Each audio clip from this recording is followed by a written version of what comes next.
Sizlere kronik öksürük hakkında bilgi vermek istiyorum bugün. Çocuklarda çok sık rastladığımız bir şikayet. Öksürük, her türlü öksürük rahatsız edici ama öksürüğün aylarca, günlerce devam etmesi en büyük problemlerden biri. Aileler bize genellikle ne olursa olsun bu öksürüğün durmasını istiyoruz diye geliyorlar. İşte gece öksürüğü, gündüz öksürüğü, okulda öğretmenleri yine aynı şekilde bu öksürükten şikayetçi. Tabii müzmin ya da kronik diyebilmek için bir süre gerekiyor. Biz çocuk hekimleri olarak bunun 4 hafta olduğunu düşünüyoruz.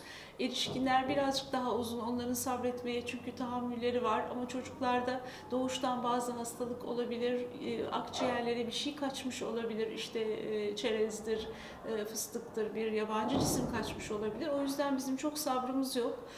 Öksürüğü en fazla 4 hafta olduğunda mutlaka araştırma ihtiyacı duyuyoruz. Bu kadar uzamaması gerekiyor. Bilhassa kış aylarında çok büyük bir şikayet. Çünkü çocuklar çok sık üst solunum yolu enfeksiyonu oluyorlar ve enfeksiyonun siz de bilirsiniz iyileşme döneminde böyle bir öksürük olur ve birkaç gün hatta bir hafta kadar devam eder. Post enfeksiyöz öksürük deriz biz ona. İşte o öksürük bazen sizler için çok rahatsız edici olabiliyor. Hani grip de geçti, nezle de geçti. Hala bu çocuk niye öksürüyor diye düşünebiliyorlar. Aslında bu bizim bildiğimiz ve hani tolerans gösterebildiğimiz bir öksürük dönemi. Ama bundan daha fazla uzarsa işte söylediğim gibi yani 4 haftanın üzerindeki bir öksürükte mutlaka rahatsız oluyoruz ve araştırma ihtiyacı duyuyoruz. En çok aklımıza gelenler tabii ki yine enfeksiyonla ilişkili öksürükler. Mesela bronşit olabilir çocuk. Gerçi bronşitte biraz balgamlıdır, böyle ıslak bir öksürük vardır. Daha bizi korkutan bir öksürük sesi duyarız. Asıl bize en çok başvuru sebebi kuru öksürükler. Yani hiç balgam birlikte olmayan öksürükler. Bu öksürüklerde daha çok aklımıza iritasyon öksürüğü. Bilhassa büyük şehirlerde hava kirliliği çok fazla.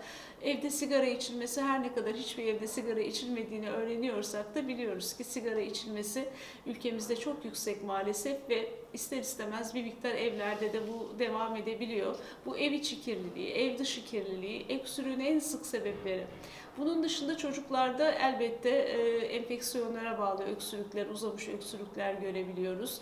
İşte öksürüğün belli mevsimlerde olması, egzersizle tetiklenmesi, rahatsız edici konumda kuru öksürük şeklinde olması, alerjenlerle tetiklenmesi gibi sadece enfeksiyon sırasında değil, mesela aşırı gülmek, aşırı ağlamakla da öksürüğün ortaya çıkması, bir takım iritasyonlarla da öksürüğün çıkması ve bronkodilatatör ilaçlara yanıt vermesi öksürüğün belki de rahatlaması, şikayetlerin geçmesi, beraberinde nefes darlığı olması, bir takım akciğer şikayetlerinin beraberinde olması bizi rahatsız ediyor astım açısından. Ama her öksürüğü de astım olarak değerlendirmek doğru değil. Tabii ki küçük çocuklarda astım için gerekli olan solunum fonksiyon testlerini yapamıyoruz. Ama anamnez alarak, muayene ederek ve bazen de arada kaldığımız durumlarda belli bir süre astım ilacını çok kısa kullanıp fayda görüp görmeyeceğini tartarak bu şekilde devam edebiliyoruz.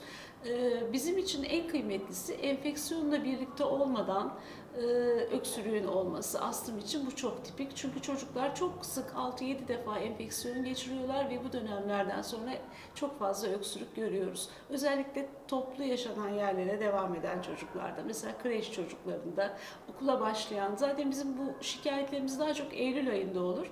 Ona da September epidemisi denir. Eylül'de okulların açılmasıyla birlikte solunum yolu yakınmaları artar ve bu öksürükler başlar. Ailelerin bir de dikkat edecekleri bir durum daha var. Öksürük gece mi gündüz mü? Eğer gündüz hiç öksürmüyor ama gece öksürüyorsa daha çok böyle sinüzit gibi geniz akıntısı yapan, yatağa yattığında kafasını başına yastığa koyduğu anda öksürmeye başlayan bir çocukta böyle geniz akıntısını daha az olarak da gastroözofajiyel reflüyü düşünmemiz gerekiyor.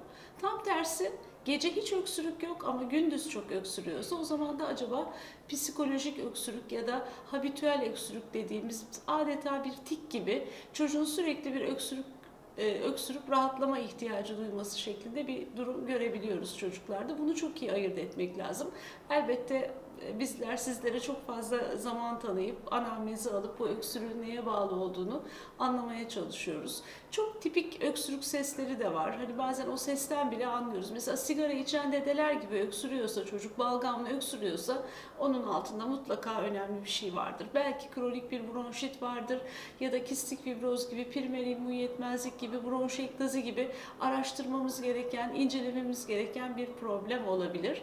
O yüzden öksürüğü mutlaka biz doktorlar çocukların bir kere yanımızda öksürmesini isteriz. O bir öksürükle hemen hemen birçok hastalığı ayırt ederiz ya da bazı hastalıkların üstüne gitmemiz gerektiğini anlarız. Çok da fazla aslında tahlil yapmamaya çalışıyoruz. Çünkü çok sık gördüğümüz bir problem. Ama şüphelenirsek, altta yatan bir hastalık olduğunu düşünürsek o zaman işte akciğer filmleri, kan tahlilleri, ileri testleri mutlaka yapmamız gerekiyor. Hemen telaşa kapılmayıp biraz beklenmesi de bir görüş. Aslında öksürük görür görmez hemen tahlillere, tedavilere sarılmayıp şöyle bir iki hafta bekleyip iyileşmesini beklemek de daha çok tercih ettiğimiz bir yöntem. Eğer o 2 hafta süresinde hiçbir düzelme olmazsa ama yine de yapmamız gereken işleri yapıyoruz.